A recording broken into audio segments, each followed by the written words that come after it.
Hi everybody, this is T. Falcon Napier. Welcome to lesson 3 of the Certified ChangeWorks System Coach Training. Joining me as always is Dave Miller. Say hi, Dave. Hello, everyone. So today we are moving on to the subject of the path of self-discovery.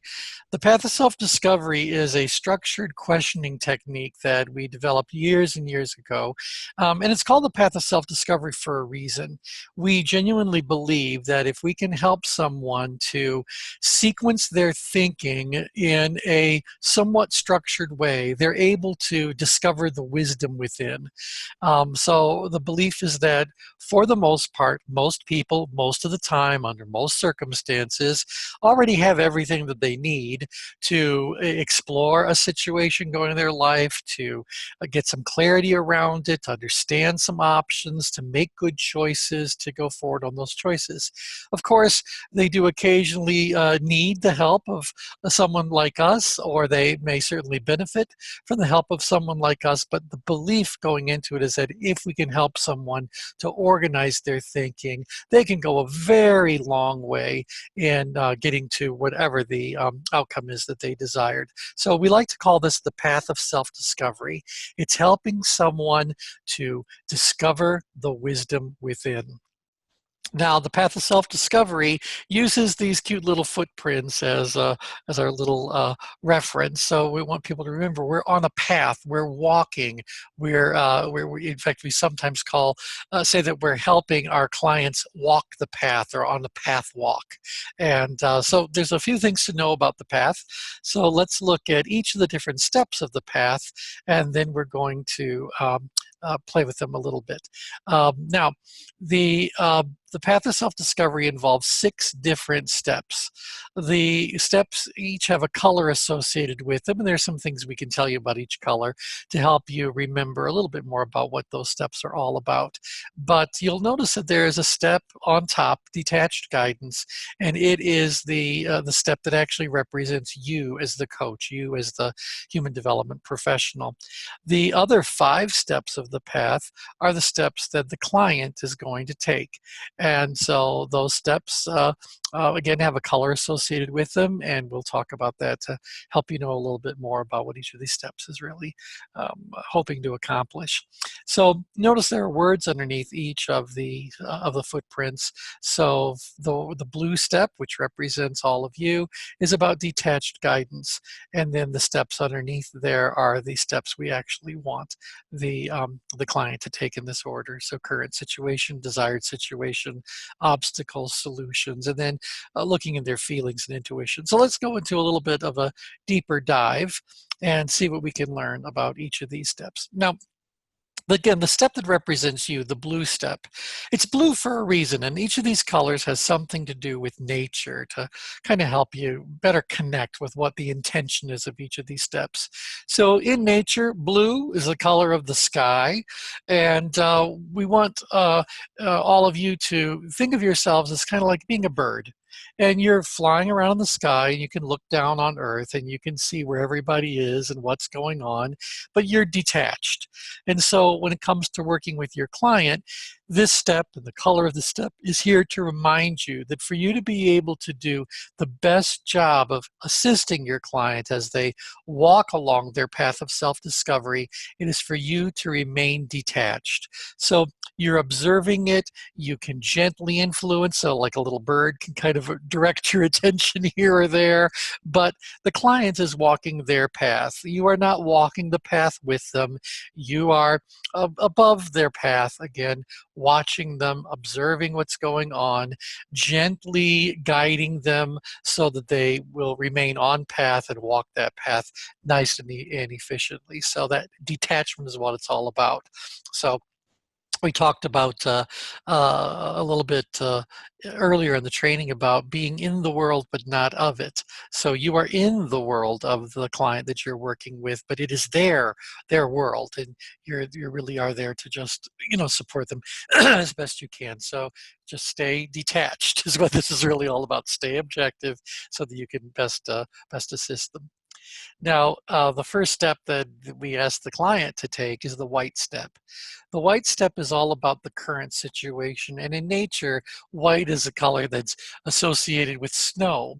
And if we were going to describe snow on its best day, it's pure and it's clean and it's kind of protects the earth like a blanket of truth. And so the white step is really all about looking at the current situation in concrete, clear, pure facts. So what's really going on? So as we begin our dialogue with our clients, if we're hoping to get some real structure in their thinking and really provide them with the best guides, it's very important that the client understand where are they starting from, what's going on right now. So they bring an issue to you, whatever that issue may be, perhaps a question to get the white step rolling is to just say, tell me more about that. What's happening right now? What's going on? What's really going on? And again, our goal is that the client will describe the situation, including some very clear, concrete, pure sorts of facts. What's really going on right now? Um, Now, one of the reasons why we emphasize understanding the current situation is because of the power of a map. If you think about it, a map has the ability to show you where everything is. And if you can use a map properly, it can show you how to get to wherever it is you want to go. But there is a giant and critical reality about effectively using a map, and that is that you need to know where you're at. If you don't know where you're starting from on the map, then the chances of coming up with some sort of a solution to get you where you want to go gets compromised. You know, the path I would take to get from point A to point Z is very different than the path I would take if I was starting at, K or L or, whatever letter along the way. I need to know where I'm at. Now, once I have an understanding of where I'm at, what's really going on, the next step that we would want to help the client take is the green step. And the green step is all about the desired situation. So we know where we're at right now. The white step told us that. The next question for the client is, well, what would you like? What would you hope to accomplish? What's your goal? What's your desired situation, to be generic about it? Now, we do want the client to describe their desired situation as vividly as possible. So we kind of routinely ask them questions, hoping they can describe that desired situation in multisensory terms. So what does that situation look like? What would that situation feel like? It would also include some very concrete things. So maybe there's some metrics. For example, if they're looking for a new job because they want to make more money, well, how much more money might you like to make? Or if they say, boy, I'd really love to travel to where? And so the desired situation can have some very specific, concrete metrics around it. The desired situation could also be about wanting to feel a particular way, or wanting to, we talk about wanting to do, be, have, the sorts of things that you want to do, be, and have. Or feel for that matter. And so I think that in your work you've already done as coaches, you probably spend a great deal of time helping your clients to get clarity around whatever their desired situation is. And that's what the green step is really all about. Now I'm going to add something to this, and it goes back to what you guys learned in the first lesson on the nature of change. And that is that what people really want can be looked at from 4 different aspects. And so you've seen this chart before. This is where this little tool fits in to the conversation you're having with a client about their desired outcome. So when I say, what do I want? What do you want? What's the desired outcome? What's this really look like and feel like? I can help them get clarity by going back into this tool and saying, what do you hope to gain? So whatever the change happens to be, what would you like to have, be, do, feel that you currently aren't having, doing, being, feeling? What do you want to gain? there are also very often aspects of life that we want to get rid of or shed as a result of making a change. So while I want to gain A, B, and C, it'd be also great if I could just get rid of 1, 2, and 3. So what do you hope to gain? What do you hope to lose? Now, as they are talking about what they want, we also have to say there's a little dark side to this as well, because remember we said that change always involves elements of risk. There's going to be an exchange of things that's happening. So while I might be gaining things, I want to look at what's the collateral that might come along with it, and do I really want that collateral? So I might say I really want to gain greater authority, I really want to gain, whatever, but I really don't want to end up with whatever. So we talked about an example about someone's career move. They said they'd love to have more money, they'd love to have more power, but what they don't want is to have to work a lot more hours, or they don't want to have to move to another place, or whatever the case may be. So again, we're always going to be talking about an exchange of elements of whatever the reality happens to be. So we can say, maybe, although I would really like to gain whatever, I'm willing to not gain that if the truth is I have to pay a big price for it, whatever price that happens to take. So I want to gain this, but I don't want to gain that. And I might be happy to be getting rid of some things that are no longer fitting or desirable in the situation, but there might be parts of it say, but I don't want to lose this. So I want to gain this and I want to get rid of this, but I don't want to gain this and I don't want to get rid of this.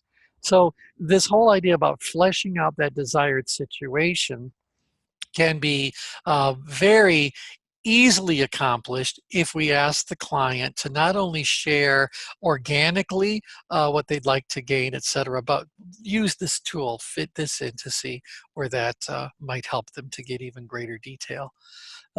Dave, anyone have any thoughts, questions about that? Not so far. Okay, great. So, all right, so that's the green step. Now, going back a little bit, one question people often ask is how much time do we set aside, or do each of these steps require? And the answer is that there's no way of locking in a set amount of time. But I can tell you that in most of the discussions we seem to have with clients, the bulk of our early discussion is going to be around what they want and the detail. I mean, the facts of the current situation could be very straightforward. It could be something that's covered inside just a few very short minutes. That said, I have to laugh. I do have certain clients who can spend multiple sessions just describing the current situation, but nevertheless, it could be encapsulated in just a few moments of time. But it's that green step that I think really needs and deserves to have whatever time it takes to get great clarity around whatever that outcome happens to be. If I was going to say, can I get all the way through the path inside of a single hour-long session? The answer is absolutely yes. And if I was doing that, I would probably say to you that the green step is going to get the largest percentage of time compared to the others. But again, you have to let this be very much driven by the client, and it may be something very direct and very straightforward. I've also had plenty of clients that, as much as I would like them to give me a very rich and fully described desired outcome with all the multisensory aspects of it there, some of them are rather blunt about it. They just want X. It's like, okay, but let's at least give some time to think about it and give a chance for it to be explored. Now, after we finish with the green step, the next step we want to take is the black step. The black step, what in nature is black, but we're talking about the nighttime. So what happens to humans in the darkness? We have difficulty seeing things. And the black step is all about having the courage to turn on the light to see what are these obstacles, what's in our way, what might we stumble across. And our thought here is that if we can be forewarned, we can be forearmed. And so before we have someone start to pursue whatever that desired outcome happens to be, and by the way, that green was the color of plants and grass, things that grow, what can something actually become, what could it grow into? So before we have people start to try to make that desired outcome happen, I think it's really very useful for the client to stop for a moment and say, as I go about pursuing this desired outcome, there is a possibility that I am going to encounter things that are going to complicate that. So if we could stop for a second and say, let's apply our logic and go, what are some of these obstacles, challenges, roadblocks, issues that may appear and are going to need to be dealt with? So we don't get caught off guard and derailed, or the client doesn't get caught off guard and derailed as they start to pursue their goal, or whatever however they define the desired outcome. Let's just say, let's just think for a moment. What is it that we might be up against? Now, our reason for wanting to do that is that the um, the the existence of obstacles and the impact that those obstacles may have could greatly influence any sort of action plan that you want to put together for the client. If we were to believe for a moment that the world we live in is absolutely obstacle free and there is absolutely nothing that will interfere or stop a person from reaching a goal, then I'd have to say to you, I wonder where our place is. So let me see if I can explain that to you. If you know where you're at and you know where you want to go, why aren't you already there? Now, soak in that for a second, just so you can kind of get the reality of what I'm saying. If you know exactly where you are and you know exactly where you want to go, why aren't you already there? Why are you not already at your desired outcome? Well, the answer is because there is an obstacle or a set of obstacles, real or imagined, that are in your way. And until these obstacles are identified and dealt with, the chances of you reaching your goal is greatly compromised, perhaps rendered impossible. Now, that gap, that obstacle, could be something very minor. It could be a little element in your mindset. It could be a missing piece of information. It could be a simple little resource that you may need. But until that thought or that particular resource is somehow or another mobilized, it serves as an obstacle, as a complication. I'm not saying that the existence of every single obstacle renders someone's desired outcome impossible. Absolutely not. But I am saying that these obstacles, these complications, these issues do impact the ease with which a person can proceed to whatever that desired outcome happens to be. For me to be of greatest value to someone, I need to help them to recognize that, as wonderful as their desired outcome happens to be, the pursuit of that desired outcome may not be effortless. It will, in all likelihood, take some energy. It will take some resources. It will take some structures, some planning, some dedication, whatever.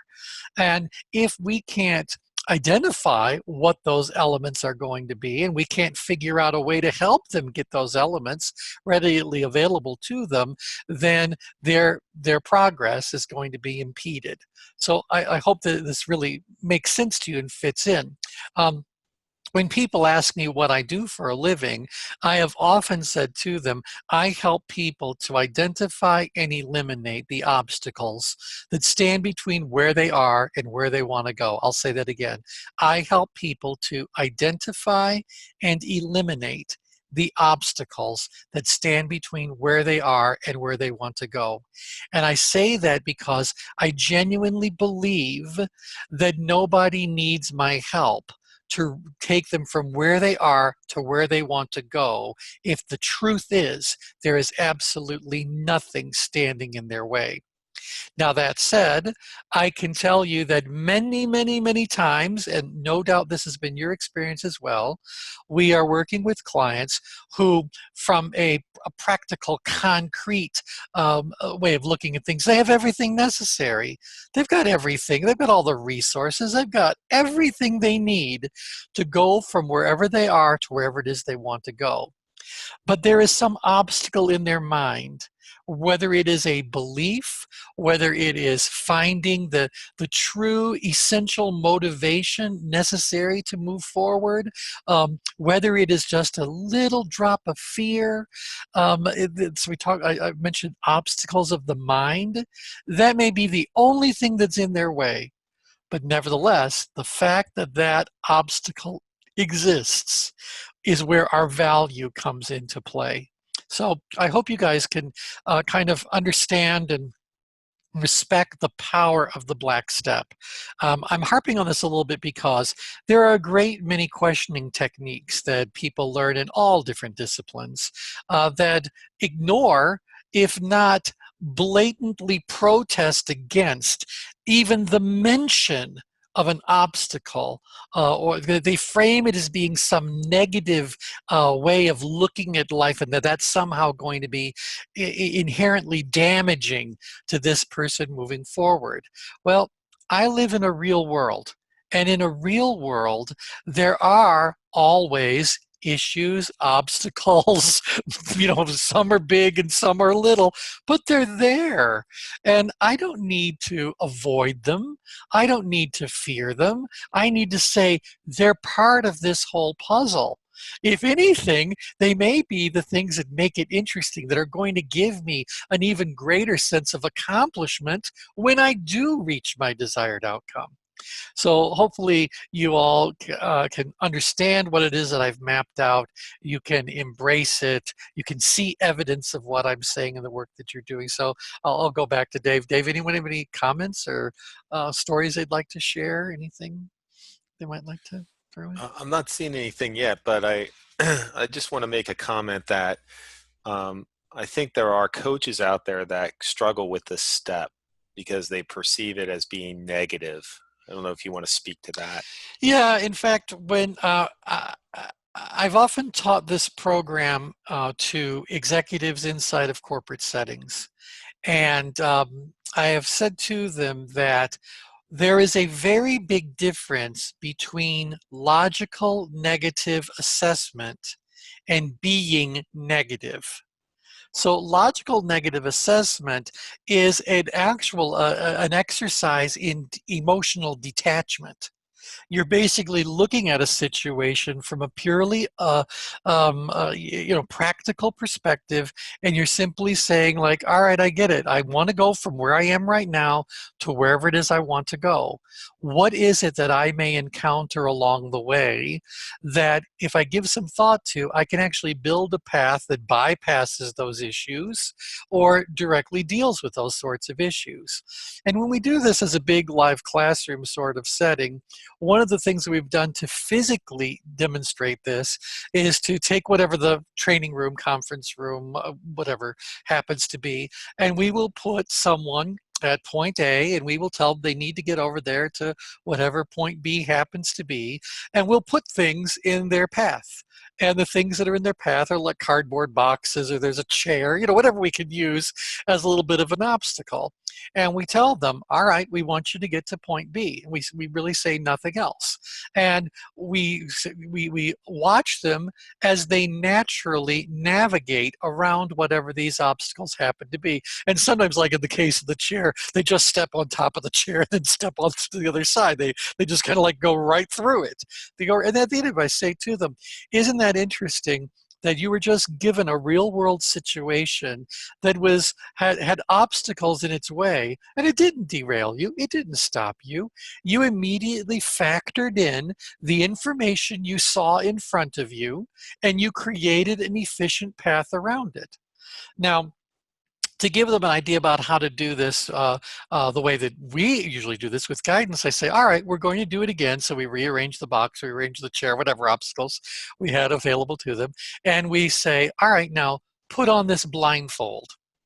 And now we're going to have another person in the group verbally lead you on what to do, what you're going to need in order to get around these particular obstacles. And again, they're successful in doing that, although obviously it's more complicated, and they're relying very heavily on someone being able to give them very clear guidance on how to get around a particular obstacle. That's all that we're really talking about here. It's about logical, negative. No one's feeling negative. No one's being bitter. No one's belly aching and complaining, whatever. It's kind of like, look, people, this is just life. This is a metaphor for life. There are issues that are going to arise. There are obstacles. Sometimes we can see them. Sometimes we don't recognize they even exist until we're in the throes of things. But we don't need to feel negatively about it. We don't need to display negativity about it. We simply need to acknowledge it for what it is, accept it, and factor it in as we put together our plan.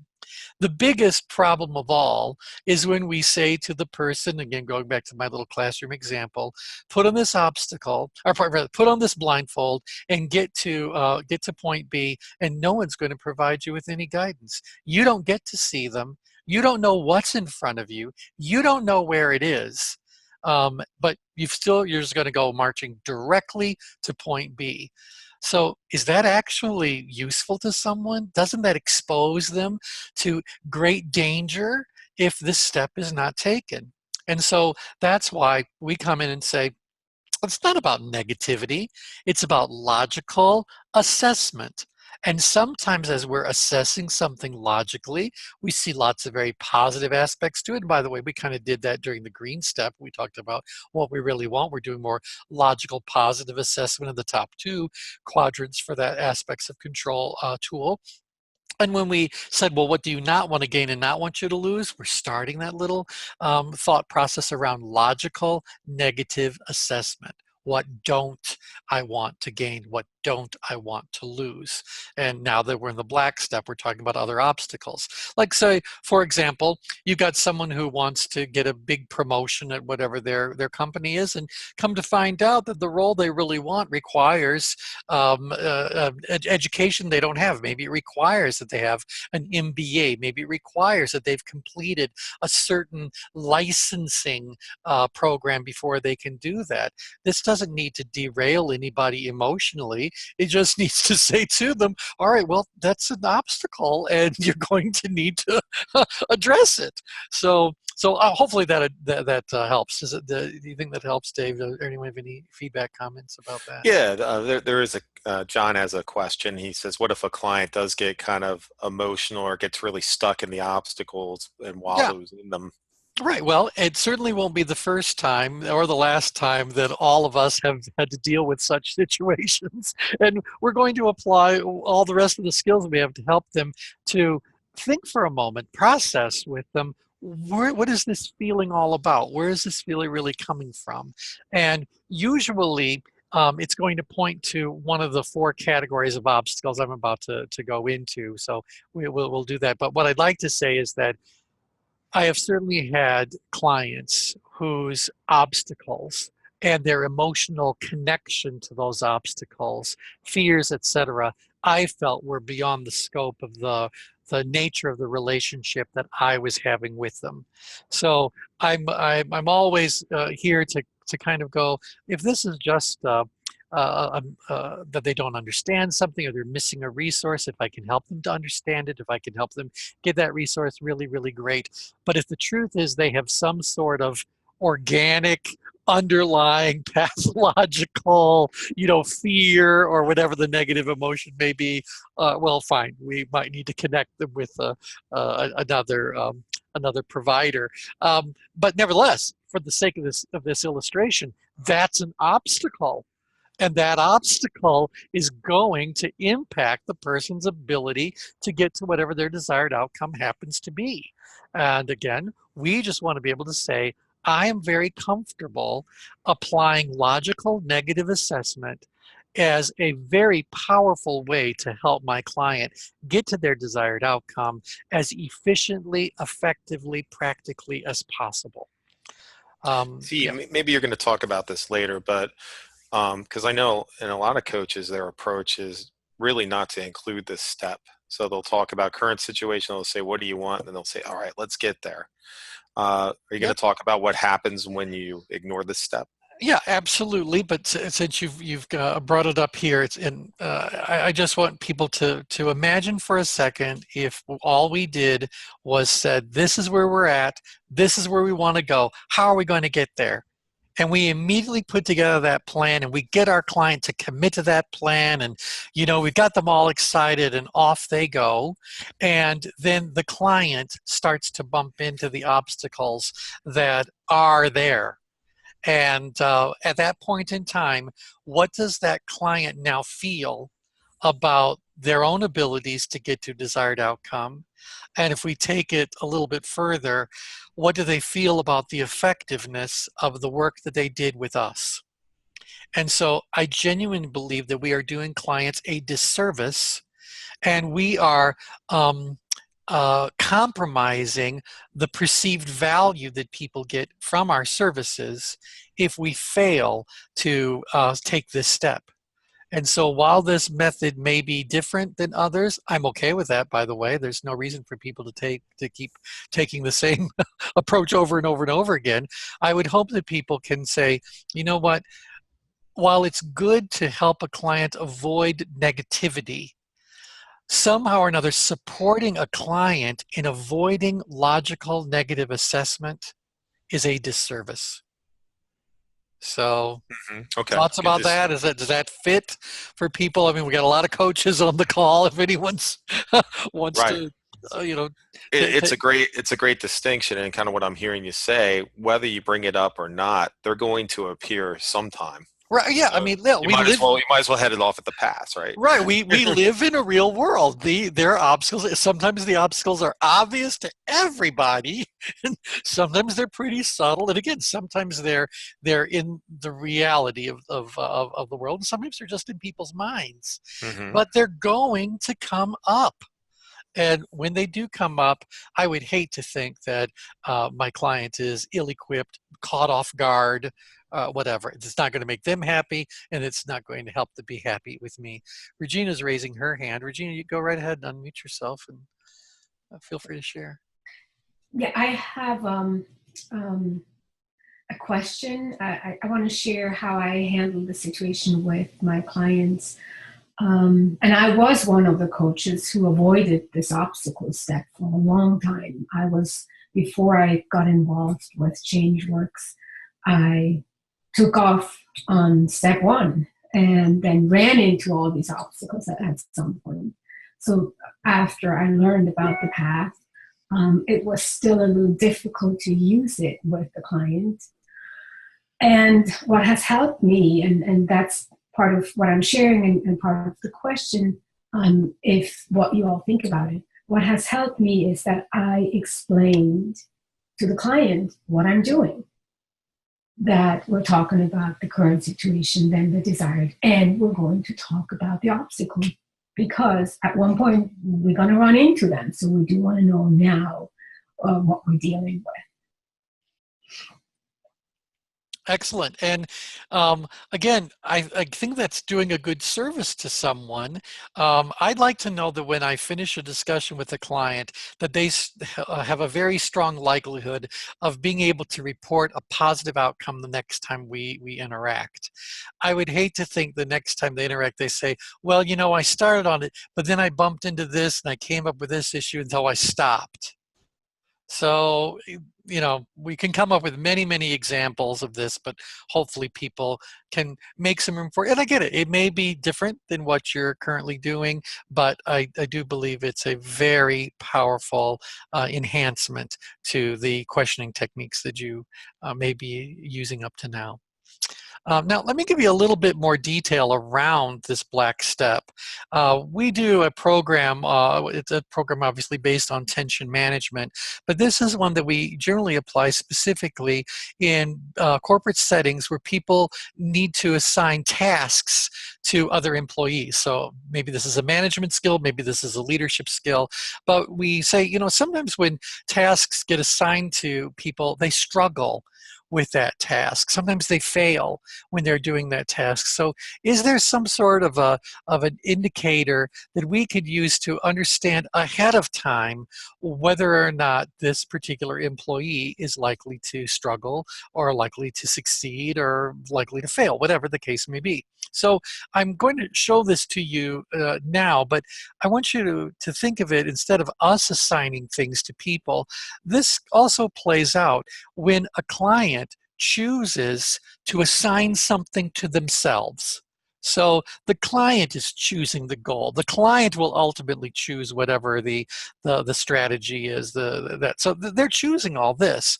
So so it's all still going to apply, but it's going to help us to get a little bit more clarity around what these obstacles may be. So we say the 4 root causes of poor performance, and again, employee performance or personal performance, the 4 root causes of poor performance are that there is some aspect of unawareness. So the person is struggling because they are not aware of something. If they were aware of it, then they would be equipped to work through it, work around it, or make a different decision. So is the reason, or is this obstacle an obstacle of awareness? The second possibility is that sometimes the reason why we struggle and fail is because we're unable to do something. We are lacking in some key skill, some sort of ability, and as a result, we can't do it very effectively because we don't know how. So if what we're trying to recognize is that this individual is going to deal with an ability gap as they go towards their desired outcome, what can we do to help them to gain that ability? Now, the third possibility is that, and it happens all the time, they're fully aware and fully able, but there's this little obstacle about reluctance, unwillingness. Maybe it's a little bit of fear. Maybe it's just that the amount of work that's going to be involved is more than they kind of want to do. So there's like this avoidance going on. But one way or another, they're just kind of going, I'm not quite as willing as I really want to be. In fact, I'll bet a lot of you deal with clients all the time who you get them to this point in their coaching, and they're like, oh, yeah, I know everything I need to know. I'm fully aware. I've got all the skills I really need to do. I'm just not as excited about it as I was when we first started talking about it. So I'm losing interest. My commitment is waning. These are expressions of willingness. And so maybe the reason why they're not going forward very effectively is because there is this element of unwillingness. And then the fourth possibility is an element of unsuitability. It really isn't a good match. So, it's all fine and dandy, but it just really is something that isn't a very good match for this person. So in their head, they can go like, oh, I really love it, blah, blah, blah, but it just doesn't align with what their core essence happens to be, however you choose to explore and express all that. So these are the 4 uns to take a look at. If they want to go like, well, what could be in your way? Are there awareness issues? Are there ability issues? Are there willingness issues? Are there suitability issues? And if we can help the person to become aware, we can help them to get the ability, we can help them to find that reason why, help them to take that willingness issue, unwillingness, and turn it into a devoted, passion sort of thing, great. And if it's simply a mismatch, well, then it's a mismatch. And we can help them to get comfortable with that, or say, if you know this isn't a good match for you, but you're going to do it anyway, all right, fine. Let's see what we can do to help you be as successful as we can, even though this may not be the perfect match for you. Okay, so I think that this is a very, very powerful way to help the person get logic around whatever these obstacles may be. And I think that rather than having an unnamed obstacle that's just waiting in the shadows for me, if I can say, well, let's make sure you learn the following things so that you've got the awareness, you get these questions answered. If it's an ability issue, let's figure out whatever these skills are, and let's see if we can find some way for you to gain that ability. The willingness stuff is really just getting someone to explore their whys. Why is this something that's really important to them? And is it important enough to them to compel them to do that? Or is it an element of match? Does it match? Does it mismatch? Dave, thoughts about these 4 root causes and how they apply to the black step? It's just a very good list for us to really get clarity around a performance issue. I know that. So Right. it just brings a kind of another lens to the table when you're working with your client. Yeah, and certainly I think it also proves very valuable in your own life. So how many of you right now have got something happening or about to happen, and you are in this, I'm not sure, sort of place, or reluctance, or whatever. You can stop for a moment and say, now wait, is this coming from a lack of awareness, a lack of ability, a lack of willingness, a lack of suitability? And by the way, I often will position this as being looking for the primary and looking for the secondary. So what I mean by that is this. It is not at all unusual for someone to be experiencing more than one of these about a particular situation. Um, uh, if someone is unaware of something, and let's say that's the only thing that's in their way, I would say, well, primarily this is an issue of unawareness, but I would not be at all surprised to find out that they are also unwilling. But the willingness issue is not the primary issue, it's the secondary. It's because they're unaware that they are unwilling.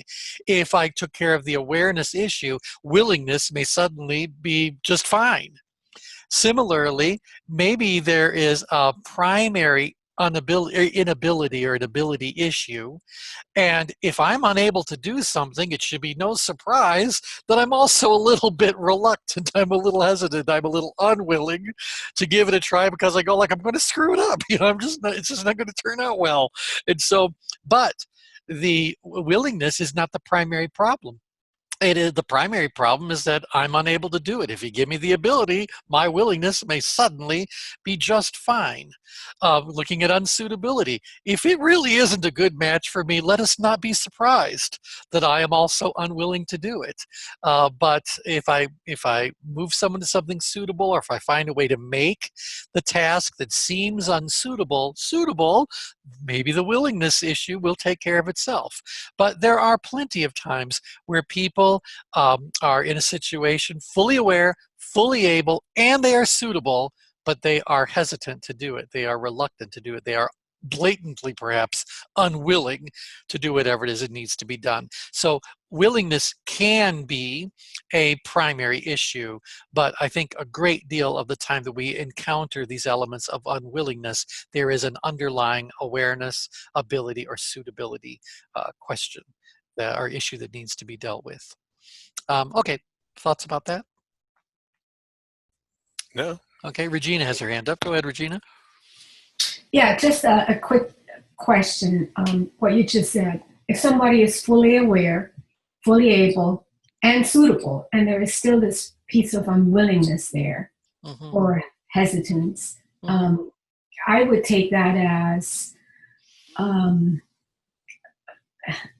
a minor issue that I feel I could remove with just exploring what the fear is.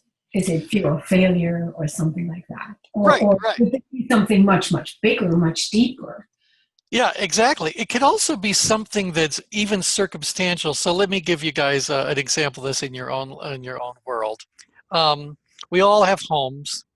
Our homes all have bathrooms. Those bathrooms need to be cleaned. We are all fully aware of how to clean the bathroom. We are fully able to clean the bathroom, and there's nothing about us that renders cleaning a bathroom an unsuitable task for us. But how many of you are eager to go and clean the bathroom? So there is a willingness issue that comes up all the little time. It just says, because I don't want to. It's going to be unpleasant. I can certainly come up with something more interesting to do. Maybe I can apply a lot of creative avoidance to this. And so sometimes the unwillingness is dealt with by just saying, like, sooner or later it's got to get done or whatever. So let's just carve out the time. Let's just get it out of the way once and for all. So maybe the unwillingness is dealt with just by applying a little bit of accountability. And or that, well, I mean, maybe the bathroom can be delegated to somebody, but you get the idea. There are lots of things that are happening in all of our lives, fully aware, fully able, it's suitable for us. We just don't want to do it. And then there are obviously other issues where, as Regina was pointing to, they are aware, they are able, it is a suitable task, but perhaps they've never done it before. So there's this little bit of fear, this little doubt that they have. Maybe there's an esteem issue that's coming into play. Maybe here's a situation, in fact, came up in a call I had last week. The person's fully aware, fully able, fully suitable, but the task involves them working with another person that they simply can't tolerate. So then you kind of go like, all right, the willingness issue is now more about something interpersonal that's going on. It's got nothing to do with awareness, or, well, maybe they need to look at the ability to deal with that person more effectively or whatever. But you get the idea. Unwillingness could have a whole lot of different explanations, from something as minor as task avoidance because it's just unpleasant, all the way up to I am shaking in my sneakers and absolutely terrified, or maybe something in my mind has convinced me. There's so much anxiety around it that I just want to avoid it altogether. And certainly, we will deal with each one of these issues in a different way. So, if I am, if there's an ability issue, maybe I need to put on a little bit of my trainer hat and help the person to find resources, or point them to a book, or whatever it happens to be. I have to be willing to perhaps change my hat a little bit as I give them the guidance to deal with each one of these particular root causes. Other thoughts, other comments about root cause of poor performance? Okay. Now, again, as Dave talked about earlier, if we are using an approach that avoids this step altogether, this obstacle step altogether, I'm hoping you guys can kind of see that we really missed an opportunity to be of even more powerful service to somebody. So again, I say I help people identify and eliminate the obstacles that stand between where they are and where they want to go. I know if there are no obstacles, and I mean none, no awareness issues, no ability issues, no willingness issues, no suitability issues. If none of these things exist, I know that person is fully equipped to be able to go out there and accomplish whatever that goal happens to be. And I'm here to celebrate their success with them. But if I recognize, or they recognize, or working together, they discover that there is an obstacle or a set of obstacles, real or imagined, that's where the work happens to be. Now, why is that where the work is? Because let's look at the next step, and that is the yellow step. Now, yellow is about the sunshine. It chases away the darkness. It illuminates whatever was we were unable to see. Yellow is the step that's associated with the solution, the action plan. Now, in a program that doesn't identify obstacles, the yellow step reflects back to the green step. So the answer is, how do I reach my goals? How do I reach my goals? How do I reach whatever that desired outcome happens to be?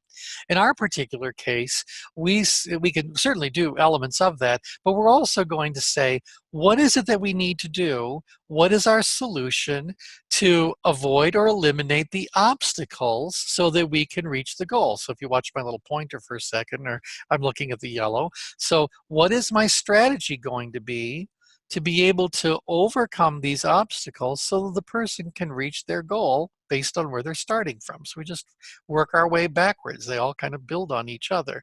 So my solution needs to be a solution that acknowledges and factors in whatever those obstacles may be. So after you come up with the appropriate action steps, the solution to help your client to get rid of whatever the likely obstacles may be to reach their goals, the next thing that we want to do is move on to the red step. Now, what in nature is red but fire?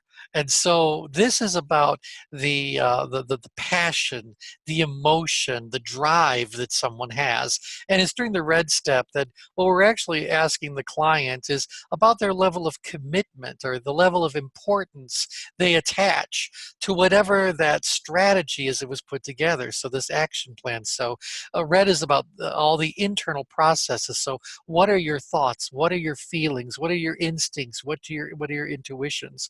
And often the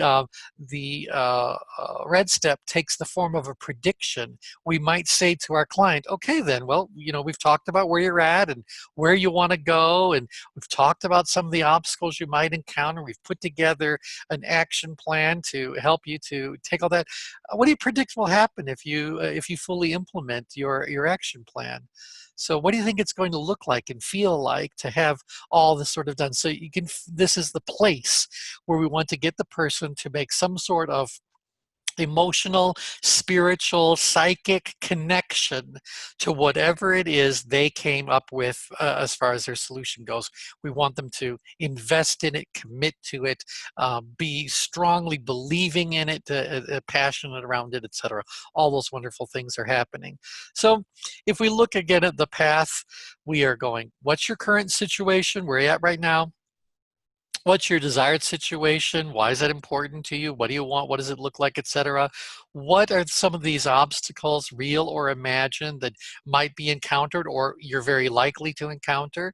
And then what's the solution that helps you deal with those obstacles so that you can get to that desired outcome? Again, my belief is that if there were no obstacles, then why is this person not already at their desired situation? And then I want to know how you feel about it. What's the prediction going to be? Now, I'd like to take just a few minutes before we're done today to just illustrate for you why this sequence is important. So we don't bounce all over this. We try to keep our conversations in color-tight compartments. So we talk about the current situation, and I want to linger in that current situation until we're done. Once we feel like we have a thorough understanding of the current situation, and again, that might take just a couple of minutes, you know, whatever it takes, it takes. But once you have the current situation, you then move on to the desired situation. What do you want? What's that look like? So what are some of the metrics that might be around it? What are some of the feelings you might, what's your desired situation? What do you really want? Why is that important to you? And we add that detail about what do you hope to gain? What do you hope to get rid of? What do you not want to gain? What do you not want to get rid of? So we get some real thorough understanding around that. Once that's done, we then move on to the obstacle step. And we say, all right, well, what are some of the things that we might encounter?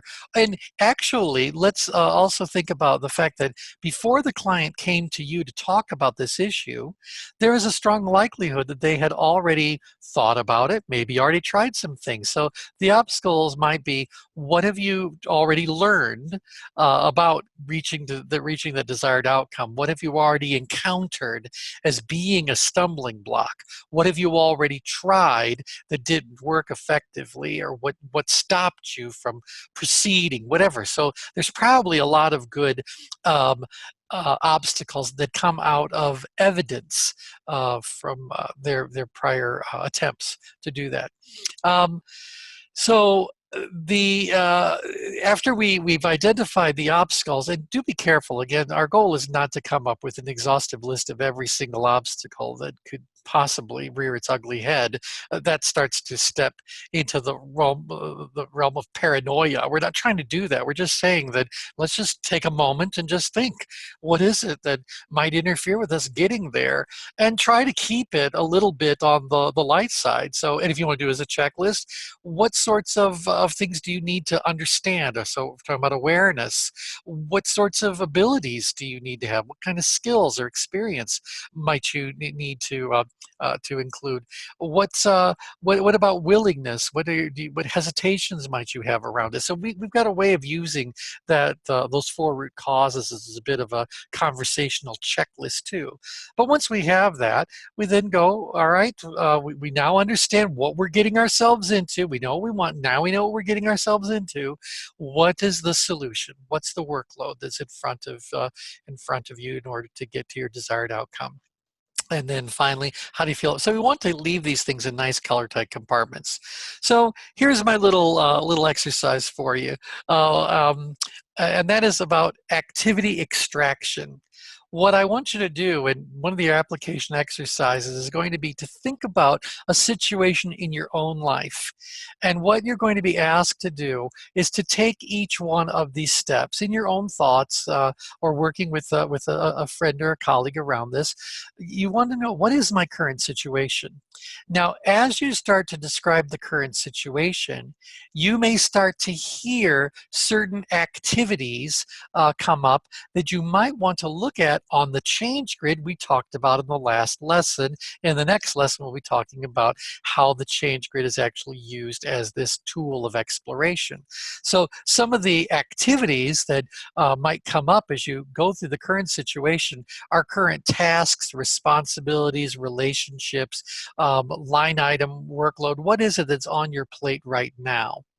And so just kind of write a few down so to get in the habit of thinking in terms of what activities does this step now give rise to. When you start talking about desired situation, you get plenty of activities. So reaching this goal, accomplishing this objective, pursuing this option, whatever. So whatever it is you want to gain or you want to lose, the activity becomes gaining whatever this or getting rid of whatever this may be. So there's lots of possible activities that are going to come up as you start to explore the green step or the desired outcome. Certainly when you're talking about obstacles, there are a lot of activity possibilities. So dealing with this problem, closing this gap, taking care of whatever this deficiency may be. So again, whether it's an awareness, an ability, a willingness, a suitability issue, these are obstacles. So overcoming them, bypassing them, avoiding them, whatever verb you want, this is a great opportunity to have some activities that you may decide are worth exploring on the change grid. And certainly the solution is a set of activities. So whatever it is that you come up with, it's going to be a list of things that need to be done, things that need to be thought about. Whatever the action plan is, the steps of that action plan can easily be looked at on a change grid. And as we start to look at these various activities on the change grid, we get a lot of insights about what it is that we are dealing with, what it is that needs to be better understood, better addressed to provide the client with the most appropriate level of support in order to help them get to wherever it is that they really want to go. So as your client starts to talk to you spontaneously about whatever their situation happens to be, they don't deliver information to you in these color-tight compartments. They don't describe the current situation thoroughly and then and only then move on to the next step of it. So they don't go nothing but current, then nothing but desired. They don't do that. They instead spontaneously share, and as they do, these elements get jumbled together. So they give you a little bit of evidence of the current situation and start talking about the desired situation. Or maybe the first thing they talk about is an obstacle, and then you need to go back and go, well, where you're trying to go, what's the desired outcome? So they just start to speak to you in a very spontaneous, organic kind of way, Well, we're trying to add a little bit of structure to their exploration of the situation to help them make the highest quality decisions in the shortest amount of time. And that's where the greatest value, the path of self-discovery, comes into play. How can I help someone make very high decisions, high quality decisions in a very efficient time frame? So I want you to kind of think about, and this is something that will be covered during the discussion session you'll be listening to with the members of the faculty and senior ChangeWorks community members, about what happens when the steps get jumbled. One of the sequences that you're going to be discussing is this one. So green, red, yellow, black, and white. So in this particular case, the person starts talking about whatever their goals happen to be, or whatever their imagination is sharing them with, and then they start to have hunches and predictions and feelings, etc. That then prompts them to come up with an action plan, and as they then start to pursue that action plan, they then discover obstacles, and then they look at the current situation. So this tends to be very impulsive, and perhaps you yourself have had this little path walk. You had this idea, got very excited about the idea. So the red is the excitement, the passion. You thought, oh, this will be the greatest thing ever, and so you immediately jumped into action and started mobilizing resources, doing this and this. And as you marched down that yellow brick road, you discovered an obstacle that was there all along. And the moment you discover that obstacle, now you look at the current situation, you go like, ah, you know, all this information was here right in front of me from the very beginning. So, you know, what was going on there? So, is this the most efficient way for someone to use their logical abilities? No. So there's a little bit of dysfunction, you know, messing things up that's coming into play. Another one, and again, if anyone has any questions or comments about this, feel free to chime in as I do this. I'm trying to keep this light right now, just so you have an understanding about what happens when people jumble things together. But sometimes people start off focused on an obstacle. And now we can get back to what happens when someone is consumed by negativity. So they have this obstacle they identify, might be real, might be imagined, but they somehow or another breathe life into that obstacle. They animate it. The green step is all about creativity and imagination. And they breathe so much life into this obstacle that now it becomes like a real thing. Not something that might be encountered or might be easy enough to deal with. No, this obstacle not only exists, but it has tremendous motive. It wants to stop me from getting to where I want to go. And so now the red step comes in, all the fear is there, all the angst, and so they start building these contingency plans. How am I going to get rid of blah, blah, blah? And then, you know, if they stopped and looked at the current situation, they'd realize that obstacle may not be the big ugly one they put together. It certainly didn't need to be magnified and imbued with some sort of motive. And so this is paranoid thinking. And so sometimes we encounter that. And then one third possibility, there are countless, is that the person starts off looking at the current situation, and they immediately have feelings about the current situation. And often those feelings are that everything is just fine just the way it is. So quite candidly, these other steps never occur. So how many people are looking at their current situation and feeling quite complacent about it? And as a result, no further change is occurring, no growth is occurring, no nothing. So I could draw big X's through these other steps. Now, there could be dozens upon dozens of variations on this, but we want people to kind of just say that whenever we are walking the path of self-discovery, we're trying to discover this wisdom within. We are saying to the client, for just a moment, rather than just having your thoughts unroll in whatever spontaneous way they are, let's add a little exercise. Let's add a little bit of structure and see how this assists you in understanding your situation very clearly, looking at the possibilities, working through the plan, etc. We're trying to help people make the highest quality decision, put that decision into action as efficiently as possible to get to their desired outcome. Any questions, comments to wrap things up for this lesson? No, I think All we're right. all good. Then the next step for all of you is to listen to the recording of the discussion session for this for the Path of Self-Discovery. That'll be led by Dave. On that call, you'll listen to Dave and members of the faculty have a discussion around how the path of self-discovery is something they actually use in their coaching practices and the experiences they've had with it and things you might encounter. So with that, thank you all very much for joining us for this lesson. We'll talk again soon. Take care.